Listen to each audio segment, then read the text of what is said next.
The best lunch spot ever.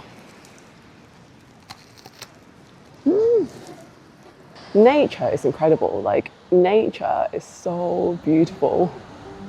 As someone who loves scuba diving in the ocean, I've heard that you could dive with seals in the UK. But honestly, I'm not too sold on diving in the freezing UK water. However, did you know that you can actually see them on land too? Every year between late October and end of February, thousands of grey seals would arrive at Horsey Gap on the east coast of Norfolk in the UK to give birth to pups. It is one of the most remarkable natural wildlife phenomena in the UK, or in my opinion, in the world. So in this episode, I'll be taking you guys to the east of England to witness one of the most mind-blowing wildlife scenes I've ever seen. I literally felt like I was in a National Geographic documentary. It was that incredible.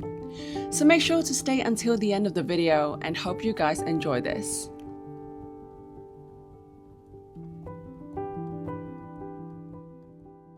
Hey everyone, it's Vincy here. Welcome back to my YouTube channel. So February was my birthday month and I really wanted to celebrate it either being in or by the ocean. But February is also right in the middle of winter in the UK, so it was literally the worst time to do anything beachy.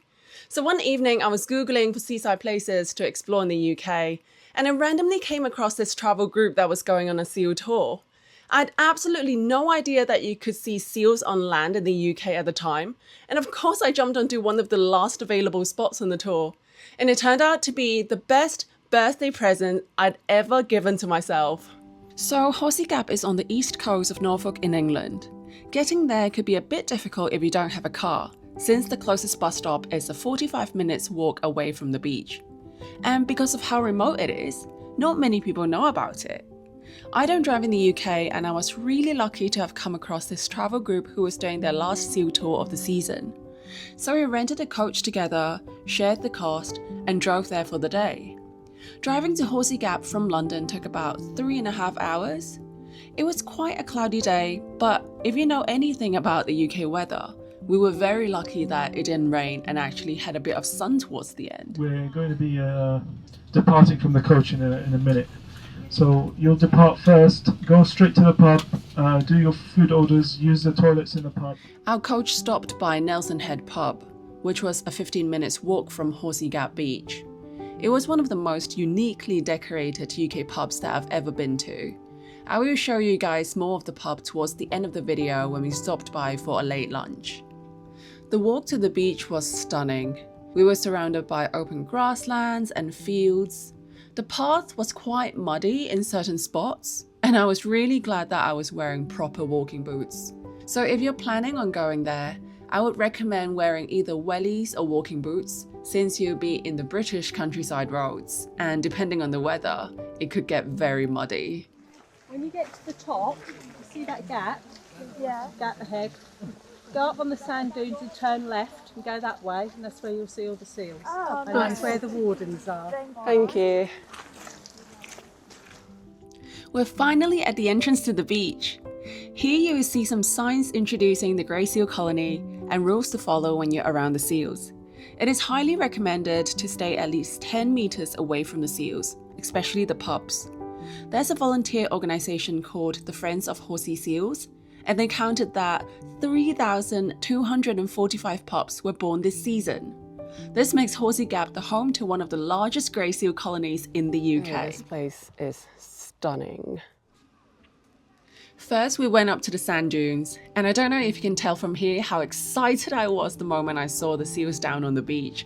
It was such a National Geographic moment, I can't really describe how amazing it was with words.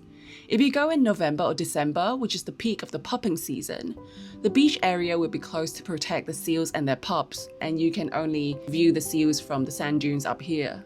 I spoke to the guide who came during the peak season, and he said the beach was literally covered by thousands of seals. Because I went at the end of the season, the seals' number had decreased, but there were still hundreds of them along the coast. And the good thing is, we were free to walk on the beach. 落咗嚟沙灘下面啦，超多 seals 啊！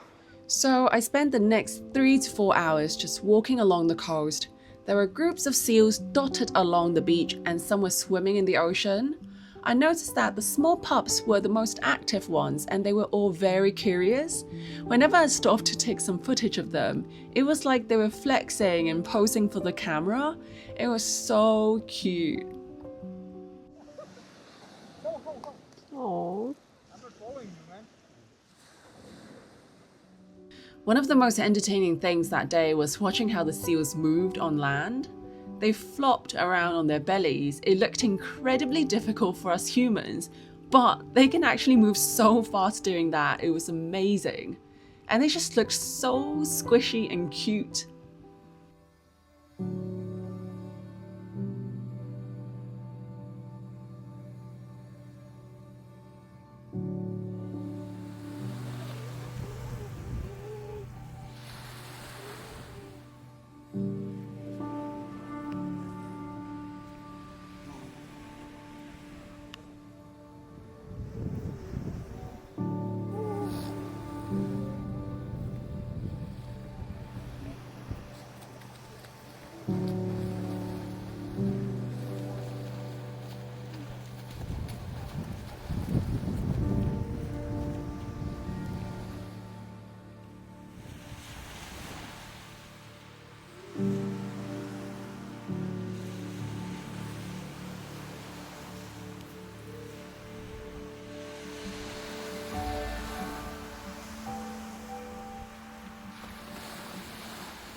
When pups are first born, their fur is white and is not waterproof. This means that if they go into the water too early, their fur will soak and is also not able to trap air around their bodies, which make them extremely vulnerable to hypothermia or drowning. This is why they usually spend the first few weeks of their lives on land, feeding on their mothers until they molt and grow a waterproof layer. Then they can go into the sea and fend for themselves. As I was walking along the beach, I did see dozens of baby carcasses. Some of them were surrounded by rocks, like a little memorial that people had done for them. Basically, seal mothers would sometimes abandon the baby if they had been touched by humans, dogs, or even other seals, as it changes the scent of the pup and the mothers then couldn't recognize them, or if they thought it was too weak to survive due to, for example, diseases. And this is exactly why it is so important for us to stay a safe distance from them.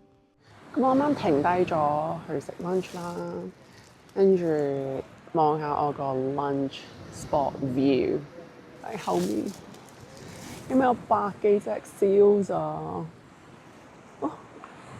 好啦，我隔離都有幾隻。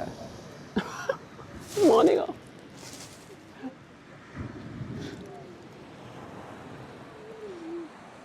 真係好正啊！呢度。咁頭先發生咗少少嘢咧，就令到我唔係幾開心，都有啲嬲嘅，就係見到有個人係企喺個 baby seal 正隔離，佢最後係掂咗個 baby seal 一下。我有同佢講唔好咁做啦，但係我又唔係呢度嘅 police 定係 warden，即係我冇權利阻止佢做呢樣嘢，我只可以叫佢唔好咁做。但係佢最後都係掂咗佢咯。咁其實你入嚟呢個 beach 之前咧，係有個牌寫住話你要離啲 seals 至少有10米啦。咁 baby seals 就更加要離遠啲啦。其實我唔開心係因為我覺得呢一個係佢哋嘅 natural habitat， 其實係我哋 trespassing 佢哋嘅 natural habitat， 但係我哋要 respect 啲動物咯。但係始終都會有啲人係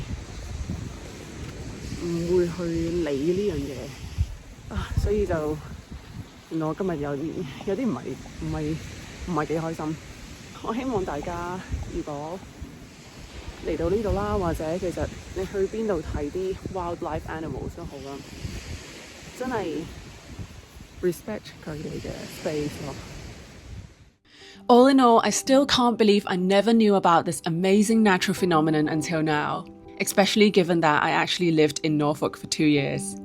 Every time I immerse myself into wildlife, it always reminds me of how powerful nature is and how we are really just a tiny part of this world. It just gives me so much life and it never stops to surprise me.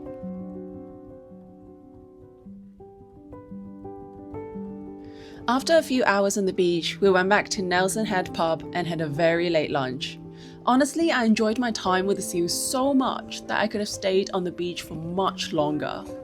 As you could probably guess, the pub is named after Admiral Horatio Nelson, and it's got a very maritime themed decoration to it. We ate in the outdoor gazebo under the sunset. It was the most perfect way to end such an amazing day. That's it guys, thank you so much for staying until the end of the video. If you guys enjoyed this, please do like, subscribe to my channel and turn on the notification button for more future videos. And feel free to share it to anyone who you think might enjoy this. Let me know down in the comment section what you think and if there's any other places in the UK that's worth exploring. Thank you very much and I'll see you guys in the next video. Bye!